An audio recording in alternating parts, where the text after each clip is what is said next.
Ce dimanche 7 juillet, les Français ont été appelés à voter dans le cadre du second tour des élections législatives anticipées.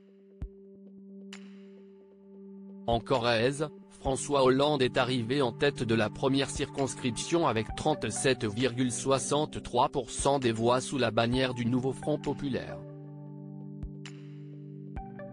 L'occasion de revenir sur l'origine des supposées tensions entre l'ancien président et Emmanuel Macron.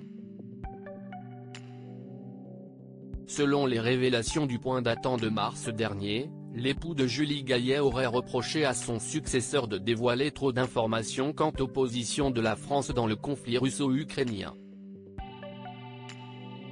Moins on en dit, mieux on agit. Il ne faut rien faire connaître à Poutine de nos intentions, aurait lâché François Hollande, faisant référence à l'envoi de troupes en Ukraine.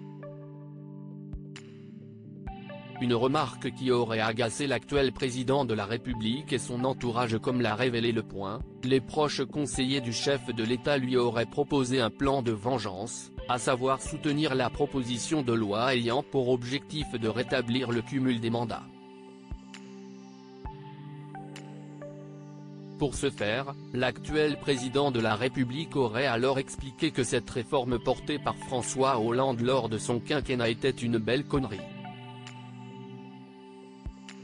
Selon les informations de nos confrères, l'époux de Brigitte Macron aurait été très proche d'adopter cette stratégie avant de se rétracter. Nicolas et Carla Bruni, Christian Estrosi et Laura Tenucci. Les politiques venus voter en couple pour le second tour des législatives et François Hollande reprend Emmanuel Macron en évoquant l'affaire Gérard Depardieu. Non, nous ne sommes pas fiers. Ce n'est pas la première fois que François Hollande et Emmanuel Macron affichent un désaccord. Le 21 décembre dernier, l'époux de Julie Gaillet, qui était invité au micro de France Inter, avait réagi aux propos de son successeur au sujet de l'affaire Gérard Depardieu. Pour rappel, le chef de l'État avait assuré lors d'une interview dans cet avou que l'acteur bénéficiait de la présomption d'innocence et qu'il fallait attendre la décision de justice avant de lui reprocher quoi que ce soit. Cash, François Hollande avait donné son avis très tranché sur la prise de position de son ancien ministre.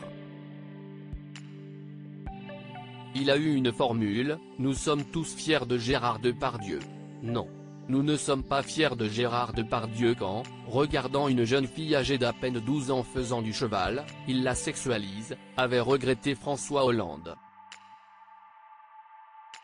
Article écrit en collaboration avec 6 médias.